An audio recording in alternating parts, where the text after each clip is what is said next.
Abra a sua Bíblia no Evangelho de João, capítulo 6, versículo de número 53, diz assim: Jesus, pois, lhes disse: na verdade vos digo que, preste atenção no que Jesus vai falar, se não comerdes a carne do Filho do Homem e não beberdes o seu sangue, não tereis vida em vós mesmos. Hoje é a Santa Ceia, amém, irmãos? De que pão você acha que Jesus estava falando? Seria deste pão que vamos comer dentro de alguns instantes?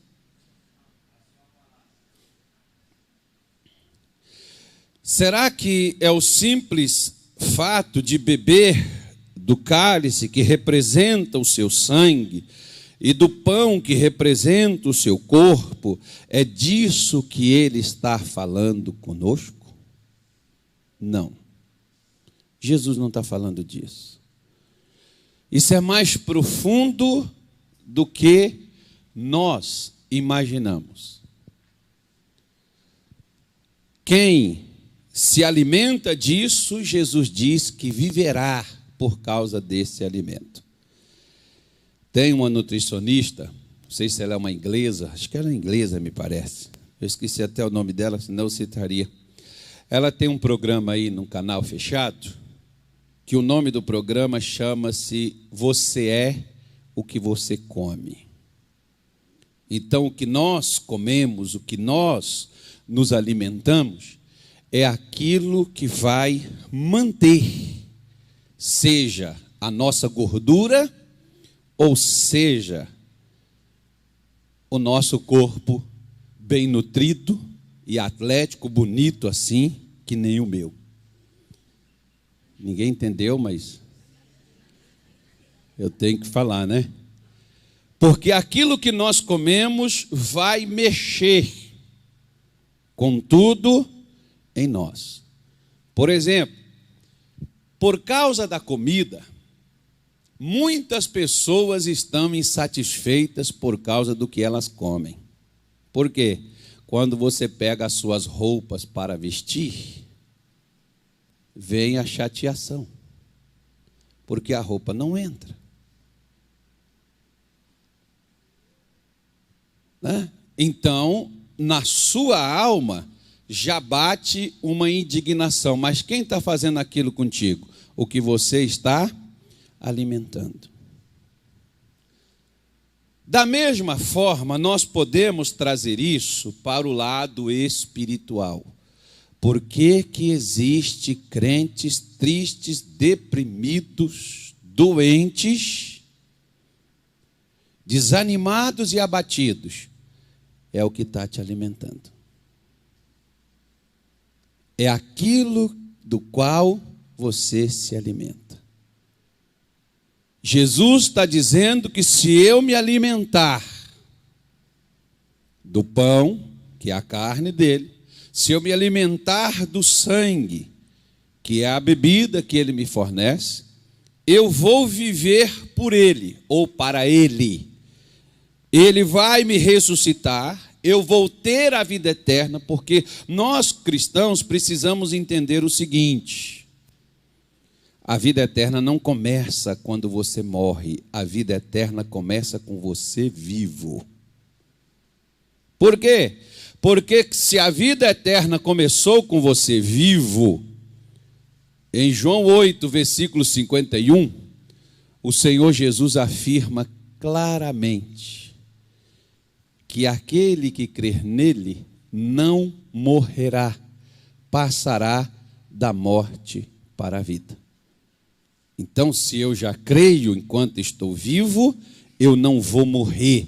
Verdadeiramente é que agora eu vou viver mais do que eu estava vivo em um corpo físico.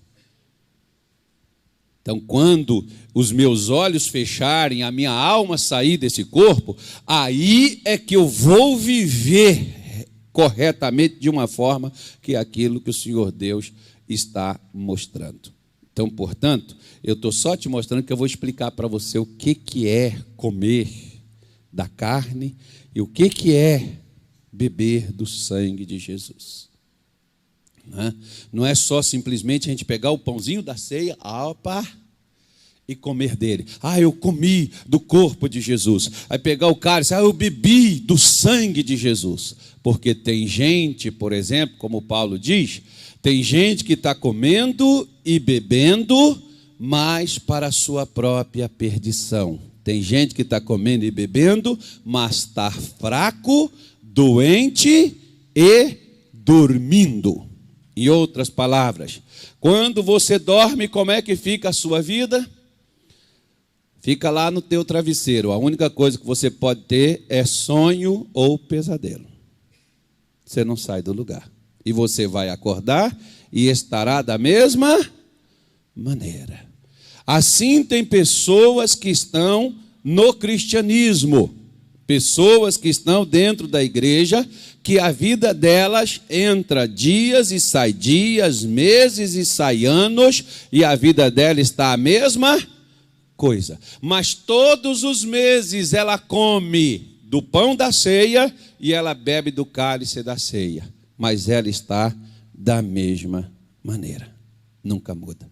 Então Jesus está mostrando que se nós comermos, sabendo o que estamos comendo, Paulo diz assim, por não discernir, por não saber o que é comer, o que é beber, é por causa disso que tem gente fraca, tem gente doente e tem gente dormindo. Então, se eu entendo e sei, como Jesus afirma, se alguém comer da minha carne e beber do meu sangue, essa pessoa que comer, ela vai ter a vida eterna. E aquele que não come, automaticamente, não tem vida eterna. E Jesus, então, não estava falando de algo simbólico. Ele estava falando de algo concreto. Porque ele diz, quem come minha carne e bebe meu sangue, tem a vida eterna. E no último dia, essa pessoa irá ressuscitar para receber o seu galardão, porque ele diz, a minha carne verdadeiramente é comida e meu sangue verdadeiramente é bebida, e quem come e quem bebe permanece em mim, e eu permaneço nesta pessoa. E você pode ver, por exemplo, eu fiquei lembrando disso comigo, que quantas pessoas que já participaram da ceia comigo mesmo, e estas pessoas hoje não estão mais na casa de Deus. Nem na casa de Deus elas estão. Não era para elas terem permanecido? Por que elas foram embora? Por que elas saíram? E muitas delas, como uma pessoa veio falar comigo, por exemplo, uma pessoa que trabalhou aqui com a gente, que evangelizou com a gente, está fazendo trabalho de feitiçaria agora. Consagrou a cabeça aos guias. Aí você vê assim, poxa, como é que uma pessoa que esteve dentro da igreja, uma pessoa que ajudou na obra de Deus, e uma pessoa sai e se envolve desta maneira? E isso é para nós podermos entender, irmão, e compreender. Que não é simplesmente o fato de comer um pedacinho de pão, né? Até, por exemplo, um irmão veio assim comigo e disse uma vez comigo assim, pastor, você vê o que as pessoas prestam atenção. Pastor, eu estava assistindo lá o missionário, pastor, o pedaço de pão que eles dão lá é maior, pastor, só dá um pedacinho assim, uma miséria de pão para a gente.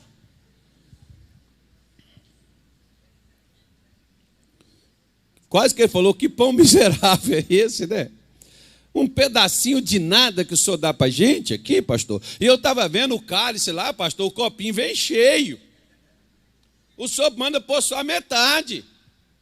Pastor, lá em São Paulo não é assim. Eu falei, tá bom, meu irmão, pode deixar, eu vou mandar aumentar o pão e eu vou mandar aumentar o cálice. A gente põe pouco, né? A gente põe um pedacinho, porque não é para encher, né?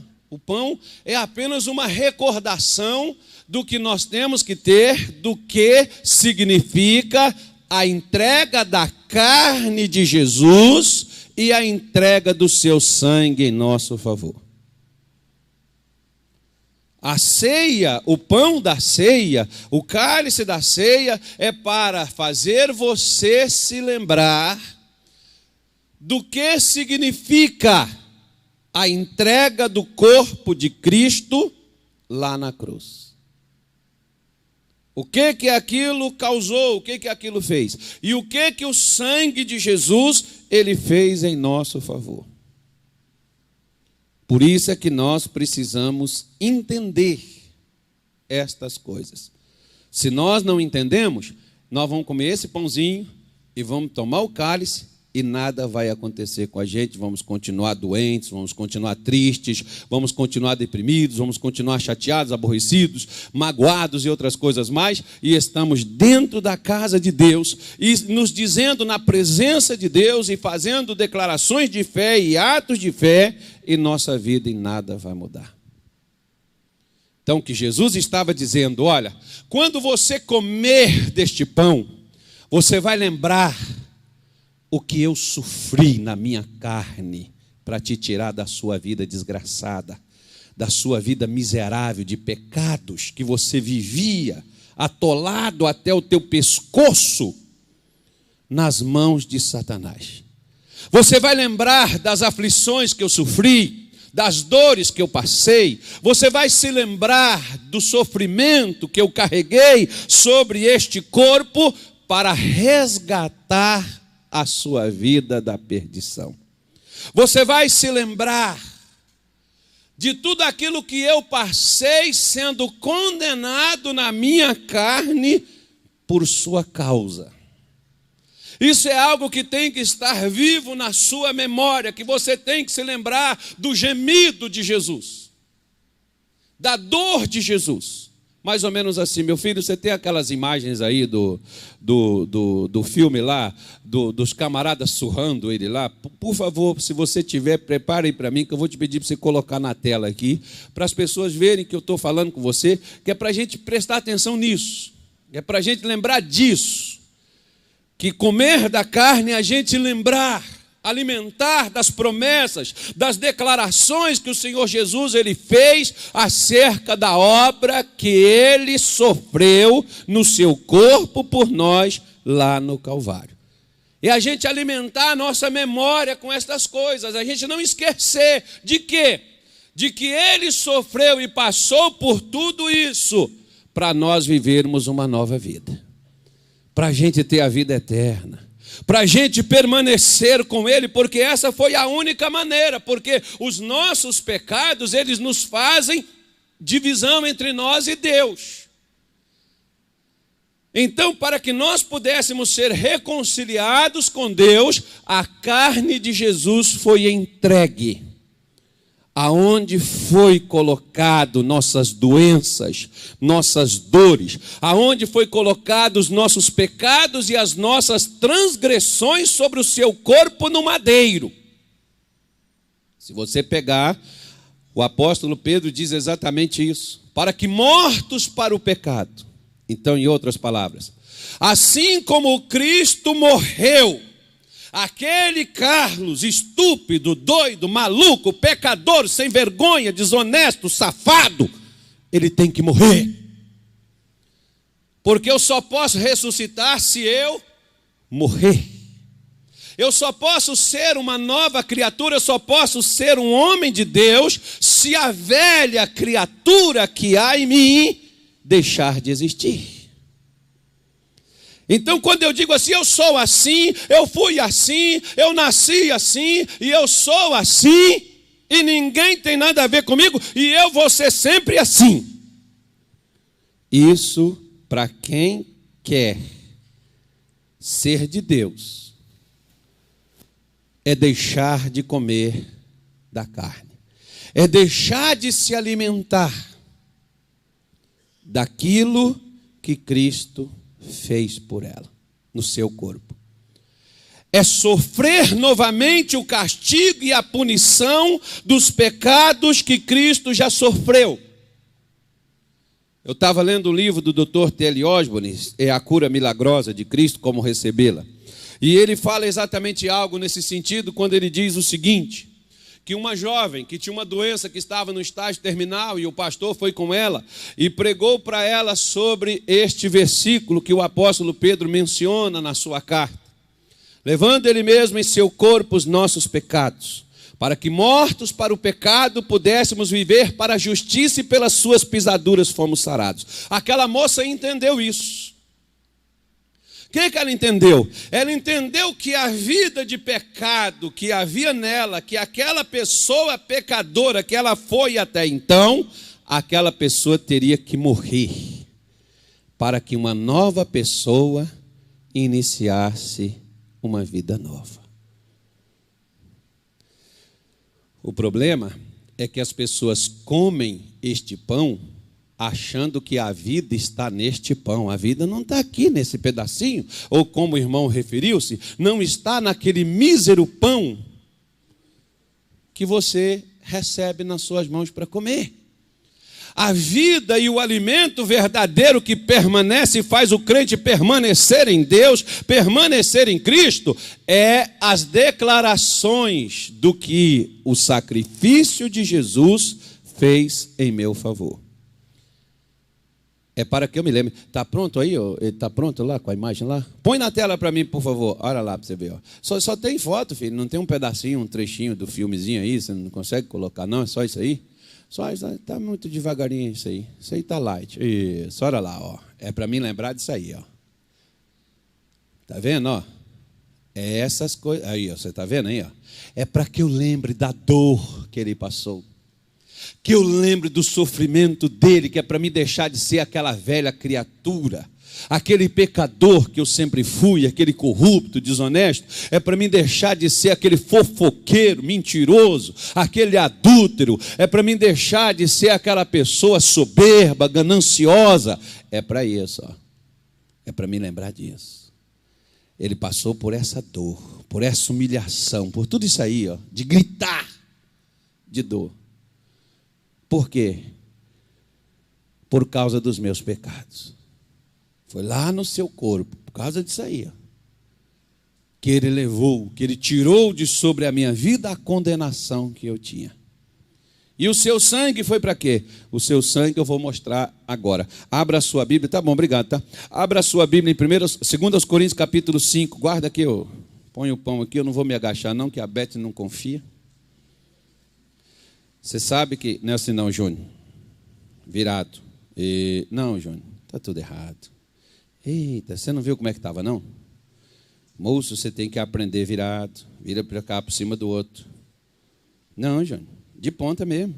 E aí, parabéns para ele, palmas para ele, irmão. Fez direitinho. Isso aí, está querendo casar e não sabe arrumar os negócios, rapaz? Coitado da mulher, está ferrada. Geralmente é assim, elas arrumam e nós desarrumamos. Não é de se estranhar isso. Então, entenda bem. Nós precisamos compreender justamente isso. 2 Coríntios, capítulo 5, versículo 17 diz assim, olha. Assim que, se alguém estar em Cristo, nova criatura é. As coisas velhas já passaram, e eis que tudo se fez novo. Agora olha para cá. A pergunta que não quer calar é essa. Você está aonde? Onde você se encaixa? Jesus diz, quem come, permanece em mim, e eu permaneço nele. Mas ele não está falando do pãozinho, nem do cálice. Ele está falando da crença, da fé, naquilo que ele fez em nosso favor. É quando eu fico me nutrindo, é quando eu fico me alimentando daquilo que ele realizou por mim. Se você verificar mais ou menos assim, olha, veja bem. Você viu mais ou menos aquelas cenas? Elas são mais ou menos parecidas, porque na de Jesus foi mais terror. Por quê? Porque ele ainda mostra ele inteiro. Isaías diz que ele foi moído. O que é você moer? Literalmente é você dilacerar toda a carne e cortar ela. Filetar a carne. Não é tanto fazer quadradinho, coisa mais ou menos nesse sentido. Que aquele chicote, quando passava, batia, rasgava. E quando batia o contrário, ele rasgava da mesma forma, porque ele tinha pontas de ossos afinadas e que penetram na carne, somente não quebrou nenhum osso do Senhor Jesus. O resto, meu irmão, de ficar nariz inteiro, orelha inteira, igual está aquele ali, ó, do Mel Gibson ali, está inteirinho, ainda está bonitão ele ainda. Né? Você vê que a situação chega a um ponto tão trágico que o profeta Isaías disse assim, não havia nada nele que a gente pudesse desejá-lo. Não havia nenhuma beleza, quer dizer, é uma figura de horror que o corpo de Jesus ficou por nossa causa. E qual é a causa dele ter ficado desta forma? Os meus e os seus pecados. Em outras palavras, diz o livro de Hebreus, no capítulo de número 10, que se eu continuar pecando depois de ter recebido o conhecimento da verdade, em outras palavras, depois de saber o que Cristo fez por mim, se eu continuar errando, eu estou de novo crucificando Cristo. Então, em outras palavras, é eu que estou fazendo com Ele o que fizeram com Ele por minha causa. Está entendendo o que é se alimentar dEle? Está entendendo o que é viver para Ele? O que é ser uma nova criatura? O que é estar nele? Porque estar na igreja dele é uma coisa, estar no altar dele é uma coisa, estar na obra dele é uma coisa, estar nele é outra coisa completamente diferente. Por isso que Paulo afirma que se alguém está nele, essa, por obrigação, por força de ofício, é uma nova criatura. Aquelas coisas do passado. Eu sou irritado, sou nervoso, eu sou estupim-curto. Ok, você está em Cristo. Então isso tem que passar. Eu pecava, adulterava, eu era viciado em pornografia, eu era viciado nisso, viciado naquilo. Ok, não tem problema. Ele morreu para tirar a gente disso. E a gente tem que lembrar disso constantemente. A morte dele foi para pagar o preço da minha liberdade. Por isso que o apóstolo Paulo, em Gálatas 5, ele diz assim, olha, permanecei firmes na liberdade com que Cristo vos libertou e não torneis outra vez a meter debaixo do jugo da escravidão. O que é o jugo da escravidão? É a doença? O jugo da escravidão é a miséria, é o desemprego? Não, o jugo da escravidão é o pecado. Paulo está dizendo, não volta para o pecado, você já está livre. O que prende o ser humano, meu irmão, o que nos amarra, o que nos impede de sermos felizes e bem-sucedidos e abençoados, não são os problemas que a vida traz. São os pecados que nós praticamos, eles é que causam toda essa desgraça na nossa vida. São os pecados dos quais nós não abandonamos, nós não largamos. É impossível que alguém se alimente de Jesus, como ele mesmo está afirmando. Quem de mim se alimenta, por mim ou para mim viverá. É impossível que uma pessoa guarde essas memórias, na sua memória, estas coisas que Cristo fez. E ela ainda tenha coragem de pecar contra ele, porque se a pessoa, se dizendo cristão, vai cometer um pecado, ela sabe que ela estará chicoteando o seu Senhor, ela sabe que ela estará cravando ele na cruz novamente, porque foi para a liberdade que ele me libertou. Então, em outras palavras, se eu entender isso, se eu trazer isso comigo na minha lembrança, se eu me alimentar destas coisas, Jesus está dizendo, você vai viver por mim. Você vai ter vida eterna. Você vai ter a vida que Deus quer que você tenha. Você vai ter uma vida nova. Você vai ter uma vida diferente da que você teve sem mim.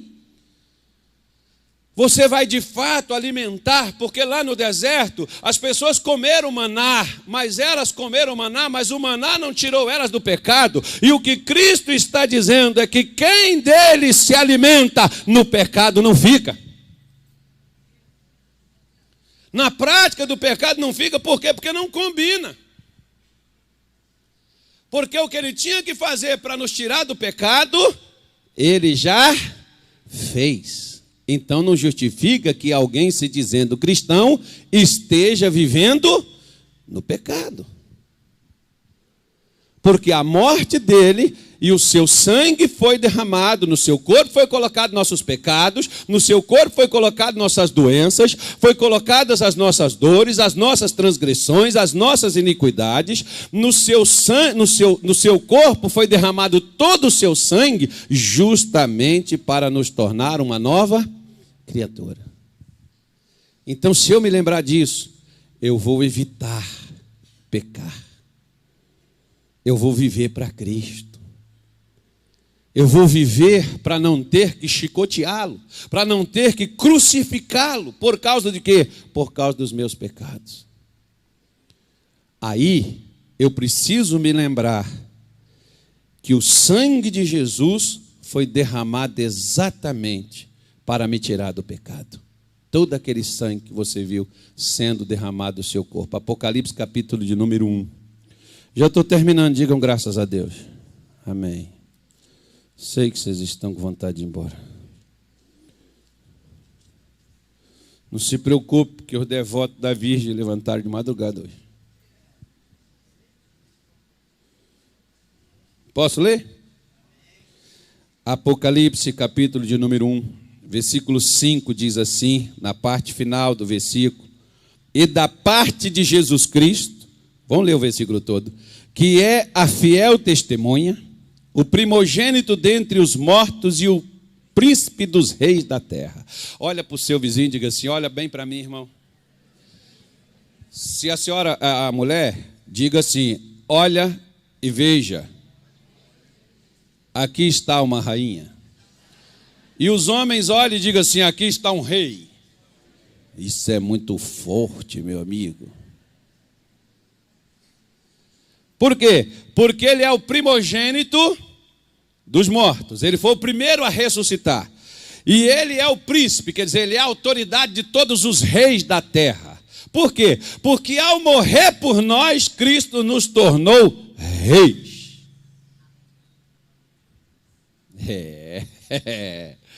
E ele não só nos tornou reis, mas ele quer que a gente reine. Romanos 5,17 está à prova.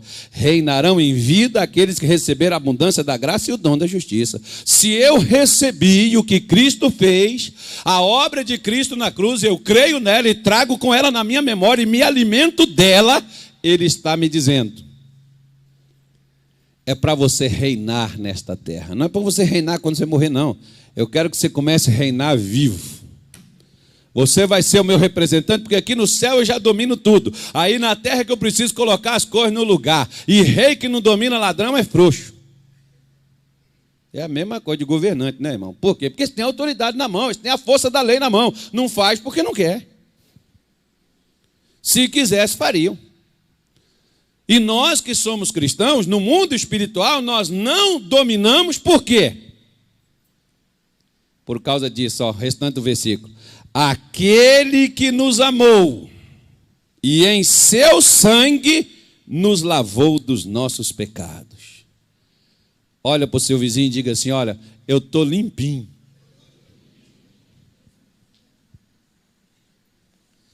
Por quê? Lembre-se, se eu me alimento dele, eu viverei para ele. Ok? A morte dele, o seu sangue foi derramado para me lavar.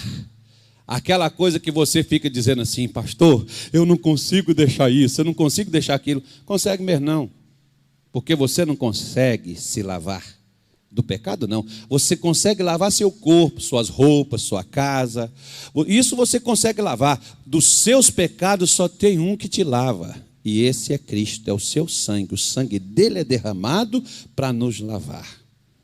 Para tirar de você o prazer, o gosto, a satisfação que você tem pelo pecado. Então, quando Jesus disse assim: Carlos, quando você for tomar o cálice, lembre-se que o meu sangue foi derramado para lavar os seus pecados, para você ser uma nova criatura, para você ser o meu rei nessa terra. Eu tenho que me lembrar disso, meu irmão. Eu tenho que me lembrar destas coisas. A maioria das pessoas sofre com condenação. Não, mas é porque, sabe, eu não estou muito firme com Deus. Sabe, pastor, é porque eu ainda faço umas coisas erradas. Lembre-se, o sangue de Jesus foi derramado para lavar os seus pecados. E lavou. João está dizendo aqui que ele lavou. Então, no momento em que você se alimenta das promessas de Deus, das declarações de Deus, você começa a viver por causa delas. Se você se alimentar com isso, então daqui a pouco você vai mudar a sua concepção. Não, eu não sou um pecador. Eu fui um pecador, porque hoje eu sou lavado e remido pelo sangue de Jesus, que morreu por mim lá na cruz do Calvário. O sangue dele foi derramado para me tornar uma nova criatura. Eu não preciso mais me sujeitar ao desejo da minha carne, nem dos meus pecados. Eu posso me sujeitar sim à vontade de Deus e ser um homem de Deus, e se viver para Deus e andar com Deus, porque eu fui lavado dos meus pecados. Não há mais condenação para mim. Eu estou livre. Amém? Eu estou livre. Colossenses capítulo 1, eu já vou terminar. Digam graças a Deus. Eu sei que vocês estão querendo ir embora. Já estou terminando. Calma aí. Colossenses capítulo de número 1. Posso ler? Versículo 14 diz assim: em quem temos a redenção. O que é redenção? Não é lá no sul do Pará, irmão. Redenção é o ato de você tirar uma pessoa de um lugar onde ela está e colocar ela em outro. Aonde é que nós estávamos? No pecado. Debaixo do senhorio e do poder do diabo, porque o diabo só nos prende por causa do pecado. É o pecado. Diga, olha para o seu vizinho, acorda, irmão, o pastor está falando de você. Não seja pecador. Deus está querendo te lavar hoje. Você sair daqui limpinho. Já basta a sujeira dessa cidade estar lá fora. Então, que sair daqui tem que sair limpinho. A gente tem que fazer a diferença, amém? E hoje Jesus vai te deixar limpinho. Põe um versículo lá de novo, filho. Põe um versículo de novo, por favor. Isso, obrigado. Então está aqui, olha. Em quem temos a redenção pelo seu sangue, a saber, a remissão dos pecados. Então o que Jesus fez? Ele veio e tirou os pecados da minha vida para que eu seja uma nova criatura. Ele não diz assim, eu vou tirar. Ele tirou. Eu só serei um pecador se assim eu quiser. Pela vontade de Deus, eu posso largar o pecado, porque o pecado não pode mais me prender, porque nele eu sou remido. Em outras palavras, eu sou tirado desse estágio pecaminoso, dessa vida pecaminosa sem Deus, e eu sou trazido para cá, para o lado da pureza, da santidade com Deus, para andar com Jesus. Eu só vou ser o que eu quero, se eu quiser. Por quê? Porque nele eu tenho a redenção. Versículo 27 de Colossenses mesmo. Você está aí em Colossenses. Vamos pegar aí. Olha o que Paulo diz aí, olha. Diz aí, Colossenses, capítulo de número 1, versículo 27, diz assim: aos quais Deus quis fazer conhecer quais são as riquezas da glória deste mistério entre os gentios. Diga graças a Deus. porque nós estaríamos roubados, irmão. Os judeus podiam matar um boi, um carneiro, um cabrito, alguma coisa assim, e eles teriam seus pecados perdoados, né? Agora nós não podíamos fazer aquilo. Ainda que a gente fizesse, estaria mal para a gente. Mas Deus resolveu fazer isto conosco. Não foi com sangue de bode, de carneiro, de boi. Foi com sangue unigênito do Filho dele. E Paulo chama isso de quê? Mistério. Coisa que a gente não consegue compreender, que a gente não consegue entender. Como muita gente, por exemplo, está se perguntando: pastor, mas se Deus tirou isso de mim, por que eu sinto vontade disso? Também você sente outra vontade, que às vezes você não leva muito ela em consideração, não. Você também sente vontade de ser santo, você também sente vontade de orar, você pode não fazer, mas o que você sente, você sente. Você sente vontade de vir na igreja e você vem. Quando você quer, você vem. Quando você só sente a vontade, você diz assim: outro dia eu vou. Então, sentir o desejo pelo pecado, você pode sentir. Mas ceder ao pecado é outra coisa. Por quê? Porque sentir é a tentação. O diabo está ali tentando levar para aquilo que é errado. Todo mundo vai sentir. Cristo foi tentado. E a Bíblia diz que em todas as áreas ele foi tentado. Ele só não pecou. Então a tentação, o desejo de pecar, você vai sentir. Agora, ceder a esse desejo é outra coisa. Que se você alimentar a sua alma com o desejo do pecado, você vai viver para o pecado. Mas se você alimentar a sua alma, que é a sua memória, a sua mente, com aquilo que Cristo fez por você, Jesus disse: você vai viver para mim. Você não vai pecar, você não vai querer me perder, você vai querer permanecer comigo, porque você sabe que a única maneira da gente permanecer junto é você ficando comigo. É você se alimentando da minha pessoa.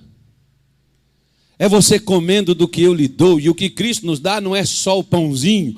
O pão é para você lembrar, o cálice é para você lembrar da obra feita por Ele. Então isso você tem que ter gravado na sua memória. Lembre sempre, irmão, quando vier um desejo do pecado, lembra das chibatadas que Jesus levou por você? Lembra das humilhações, das cusparadas que ele teve no rosto? Lembra das prisões, das perseguições, que desde que ele nasceu ele foi perseguido, e tudo isso por sua causa, por minha causa. Lembre-se disso. Lembra dos cravos, ele sendo crucificado lá na cruz.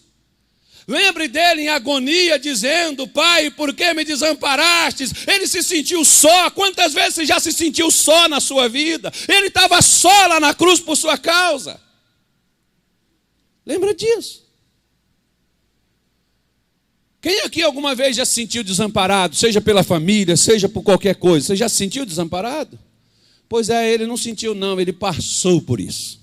E sabe para quê? Porque diz: eu não quero que você sinta assim, maninha. Eu quero que você sinta amada de Deus. Eu quero que você se sinta perto de Deus. Eu não quero que você nunca se veja desamparada em nenhuma situação, para você andar de cabeça erguida e sempre confiante no seu Pai. Ele não nos deixa só. Se eu não morresse por você, você seria desamparado, porque ele não poderia olhar por causa do pecado que não deixa ele te ver. Mas eu morri por você, para que o meu Pai possa olhar para você e estar com você, e andar com você, e viver em você. E é isso que a igreja de Cristo precisa entender. E que nós muitas vezes não entendemos.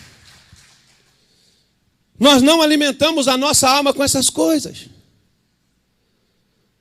Nós deixamos o outro alimento entrar. Ele é a nossa esperança, como Paulo diz aqui, a esperança da glória, né? Aos quais Deus quis fazer conhecer quais são as riquezas da glória desse mistério entre os gentios, que é Cristo em vós. Se Cristo não estiver em nós, ele diz a esperança da glória. Se Cristo não estiver em nós, irmão, tem uma coisa que as pessoas dizem: é a última que morre, mas em muitos é a primeira que está morta. O quê? Esperança. Eu vou falar com você uma coisa, tem crente que tem medo até de morrer, você sabe por quê? Porque eles têm medo para onde vai. Eles não sabem se é céu ou se é inferno. Por isso que eles ficam com medo. E sabe por que eles têm medo?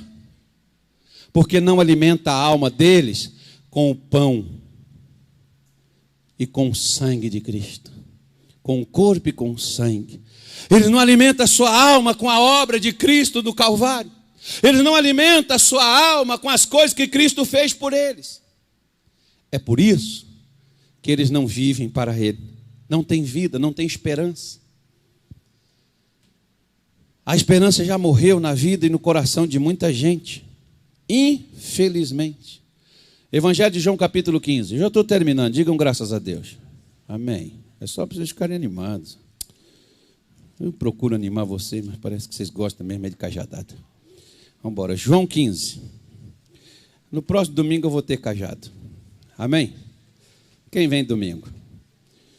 Não vai perder não, hein? Domingo eu vou afiar o cajado. No outro domingo eu afio a espada. Aí vai ser espada. Dá a cajadada, depois dá a espadada. Dá com a ponta e dá com a navalha também para cortar. Amém. Glória a Deus.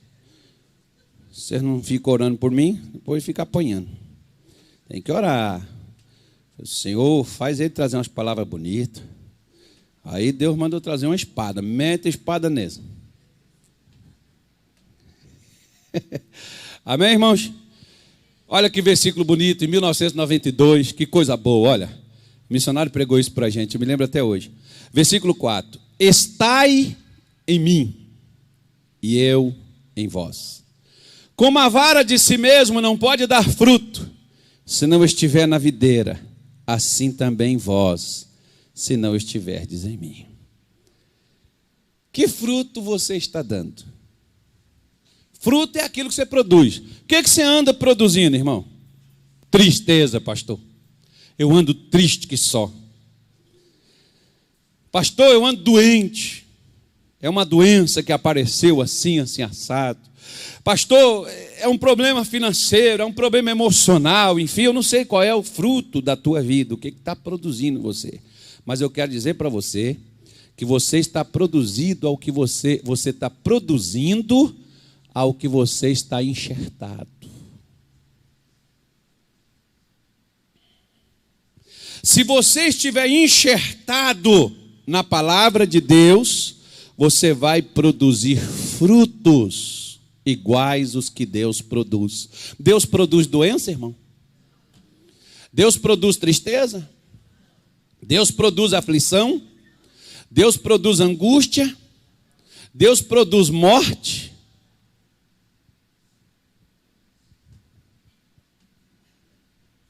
Então está explicado, não está? Ou tem alguma dúvida? O que ele produz? Ele produz alegria, paz, ele produz saúde, felicidade, ele produz esperança, ele produz vida, ele produz sucesso, ele produz vitória. Esses são os frutos que Jesus está dizendo. Se você estiver em mim, você vai dar o fruto de acordo com a espécie de onde você está ligado. Quem está ligado comigo vai produzir os frutos que eu produzo. Quando Cristo estava aqui e as pessoas doentes, lascadas, sem esperança, chegavam a Ele, as pessoas pecadoras, as pessoas destruídas, Ele dizia, vai para o inferno, tu que se lasque para lá. Era isso que Ele produzia? Ele mandava elas ir atrás dos feiticeiros, dos bruxos, para ajudá-las? Não, ele disse, venha comigo. Se você está triste, oprimido e sobrecarregado, eu tenho alívio para a tua alma, eu tenho a cura para o teu corpo, eu tenho a paz para o seu coração, eu tenho a saúde para o teu corpo, venha comigo, eu tenho tudo que você precisa. E foi isso, e é isso que ele sempre foi, e é isso que ele é, e que ele sempre será. Ele não mudou, ele é o mesmo. Ele é o mesmo. Então hoje eu posso ir como Bartimeu e posso clamar, ele vai me ouvir, vai parar, vai me atender. Eu posso fazer como a mulher cananeia, clamar pela minha família, ele vai libertar a minha família das mãos do diabo. Eu posso fazer como a mulher do fluxo de sangue, me arrastando, 12 anos sem esperança, 12 anos perdido, mas eu posso ir a Ele e tocar nele, porque se o toque que sai dele é o toque da fé, se eu estiver ligado a essas promessas, a essas declarações que Ele me dá, e me alimentar com elas, eu tenho que me alimentar com elas. Ele diz, quem de mim se alimenta, para mim viverá. Se você ficar comigo, ligado em mim, você vai produzir frutos iguais aos meus. Você produz fruto com o que você está ligado. Diga misericórdia se eu estiver ligado ao mal. Mas diga graças a Deus. Eu me desligo dele agora. E eu me ligo em Jesus nesta palavra. E é assim que a nossa vida é mudada e é transformada. Amém? João 16, você está no 15, vamos para o 16. Diga para o seu vizinho. Nós vamos no 16, depois a gente volta para o 14. Isso, vamos lá. Porque eu inverti aqui a ordem. Mas vamos lá que já está terminando. Fala para ele, já está acabando já. Depois vem só as notas de 100. Que eu já estou animado. O irmão falou que de noite eu já sonhou, eu pedindo. Esse é um sinal de Deus para mim pedir hoje. E só vou pedir com 50. Amém? Eu estou animado, hein? Vamos embora lá. Diz assim, olha, versículo de número 13. Mas, quando vier aquele, o Espírito de verdade, ele vos guiará em toda a verdade, porque não falará de si mesmo, mas dirá tudo o que tiver ouvido e vos anunciará o que há de vir. Amém?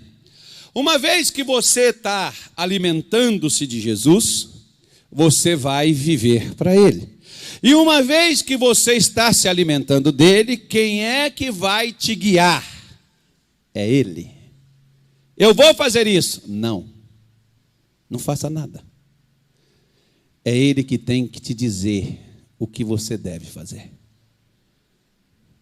Eu vou falar uma coisa para você. Talvez você não vai entender isso agora, você vai entender depois. Não queira ser Deus. Como assim, pastor? Não é fácil, irmão, você ser Deus.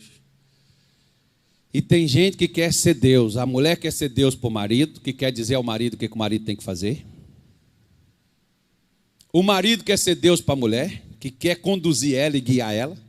O pai quer guiar o filho. Até para o filho fazer uma faculdade, é o pai que tem que dizer qual é a faculdade que ele deve fazer. A pessoa quer sempre ir onde ela quer, fazer o que ela quer e, principalmente, aquilo que você se sente bem. E deixa eu falar uma coisa com você. Geralmente o Espírito Santo nos guia na via contrária. Porque a vontade de Deus é uma e a minha é outra. O caminho de Deus é um e o meu é outro. Só que Deus está dizendo, se sou eu o seu Deus e você vive para mim, então deixe que eu seja o seu guia. Se eu estiver com você e eu parar aqui, às vezes eu falo isso com os meus filhos. Meu filho Jonatas que está ali, ó. Às vezes eu estou com eles no carro. E ele diz, pai, para onde é que o senhor vai? Eu não vou levar você para o inferno, qual é a sua preocupação? Eu não vou levar você de encontro com a morte. Eu não estou levando você para aquilo que não presta. Eu estou levando você para um lugar legal. Então calma aí, fica quieto aí, deixe eu guiar. Sou eu que estou guiando. A mesma coisa é o Espírito Santo. Eu não preciso ficar me perguntando, Senhor, o que está acontecendo comigo, meu Deus, por que disso, por que daquilo, por que assim, por que assado. Deixa Ele te guiar. Ele guiou Israel para tirá-los do Egito, das garras de Faraó. Ele te guia para sair debaixo das garras do diabo. Ele guiou Israel 40 anos pelo deserto, e ele não errou o caminho, ele não errou a estrada. Ele abriu o mar vermelho, ele tirou água da rocha, ele trouxe comida na porta de casa, ele sarou, ele curou, ele fez uma geração entrar na terra que Deus havia prometido. O Espírito Santo sabe nos guiar, então não discuta com ele. Deixe que ele te guie. É você que está com ele ou ele que está com você? Porque se for você que estiver com ele, você vai dizer: eu quero isso, eu quero aquilo, eu quero assim, eu quero assado, faça assim, faça dessa, faça daquela. Agora, se for ele que estiver com você, a sua fala vai ser essa: Senhor, o que queres que eu faça?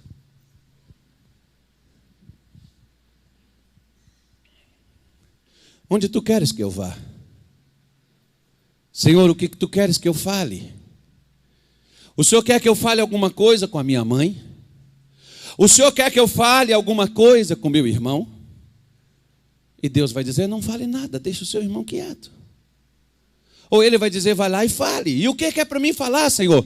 Fale com ele isto. E quando você chegar lá e começar a falar, você vai ver os olhos do seu irmão lagrimejar e ele dizer: se eu precisava desta palavra, porque é isso que Deus faz com a gente. Mas nós muitas vezes falamos coisas que ele não mandou a gente dizer. O guia é ele. Eu sempre tenho cuidado com uma coisa. Ontem à noite, por exemplo, eu dormi orando.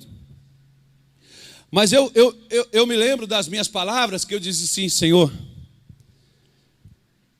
o microfone não é meu, ele é seu. Fale. As pessoas que vão lá não vão lá para me ouvir, vão lá para escutar o Senhor. Então fale. O que o Senhor quer que eu fale? O que o Senhor quer que eu diga? Eu estudei essas mensagens, eu estudei essas palavras assim, assim, assim. Tanto é que eu ia pregar outra coisa. Eu não sei por que eu estou pregando isso aqui, mas eu sei. Eu posso não entender, mas eu sei que eu estou falando porque é aquilo que ele queria dizer para muitos que estão aqui sentados me ouvindo. O que eu queria talvez dizer, porque eu me acharia mais preparado para falar sobre aquele assunto, não iria te ajudar. Mas o que ele te fala não só te ajuda, mas te transforma. João 14, para terminar, eu já estou terminando, diga graças a Deus. Aleluia. João 14, nem acredita mais que eu estou terminando, né? Mas é verdade, irmão. Olha que versículo bonito, olha. Versículo 17, o Espírito de verdade, que palavra bonita, que o mundo não pode receber, porque não o vê, nem o conhece, mas vós o conheceis, porque ele habita convosco e estará em vós. Olhe para cá, tem alguém que mora contigo aí? Quem tem alguém que mora com você? Levante a mão. Alguém que mora na tua casa, filho, irmão, amigo, parente, não sei quem, mora contigo, habita lá na tua casa. Você conhece aquela pessoa, não conhece? Conhece? Então quem é a pessoa que mais me conhece aqui? Você já me ouviu várias vezes. Quem é a pessoa que me conhece? São aqueles que habitam comigo, os meus filhos, a minha mulher, eles habitam comigo, eles me conhecem. E olhe para cá. Se você se alimentar de Jesus, Ele vai permanecer com você. E você vai conhecê-lo. Você não vai ouvir falar dele. Você vai conhecê-lo. Ele está dizendo assim, olha, o mundo, porque o mundo não quer as coisas de Deus, o mundo quer as coisas do mundo. Mas o crente, ele tem prazer e ele quer as coisas de Deus. Então, o crente que tem prazer em Deus, ele se alimenta de Deus, ele vive para Deus e ele está sempre conectado e ligado em Deus. Então, essa pessoa, ela vai ter o Espírito Santo com ela e ela vai conhecer o Espírito Santo, que é o poder de Deus que estará nela. E esse poder de Deus que estará conosco Ele não nos deixa e não nos desampara. Antes nós estávamos no mundo e éramos dirigidos pelos desejos e por aquilo que o mundo ensina, que o mundo mostra, que o mundo prega. Porque o mundo prega, irmão. Basta você ligar a sua televisão e assistir ela. Você vai ver o que o mundo está pregando. Assiste as novelas, principalmente da Globo. Assista. Você não está indo para o mundo, não. O mundo está entrando dentro da sua vida, lá na sua casa. Assista lá aquelas coisas imorais, né, indecentes. Assista. Seja bastante assíduo. Né? Você vai ver. Fique ligado no entretenimento, cinema. Se liga nestas coisas e você vai ver o mundo te conduzir. E Jesus diz, quem está no mundo não conhece isso.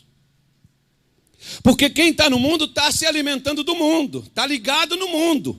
Mas quem está se alimentando de mim está ligado comigo, está conectado comigo. E quem está conectado comigo me conhece. E quem me conhece, eu permaneço nesta pessoa. Ela vai estar sempre alimentada por mim, sempre nutrida por mim. E o que isso vai causar? É isso aqui, ó, que é a última coisa. Agora é sério mesmo. Diante do Espírito Santo de Deus, esse é o último versículo, para ver se vocês acreditam, né? Vocês não acreditam quando eu estou animando vocês? Agora é verdade. Não que eu estivesse mentindo nas outras. Eu estava animando para passar rápido. Efésios capítulo 2, versículo 12. Que naquele tempo estáveis sem Cristo, separados da comunidade de Israel, e estranho às alianças da promessa, não tendo esperança e sem Deus no mundo. Mas agora em Cristo Jesus, vós que antes estáveis longe, já pelo sangue de Cristo chegastes perto. Porque Ele é a nossa paz, o qual de ambos os povos fez um, e derrubando a parede de separação que estava no meio, na sua carne desfez a inimizade, isto é, a lei dos mandamentos, que consistia em ordenanças para criar em si mesmos dos dois um novo homem, fazendo a paz, e pela cruz reconciliar ambos com Deus em um corpo, matando com ela as inimizades.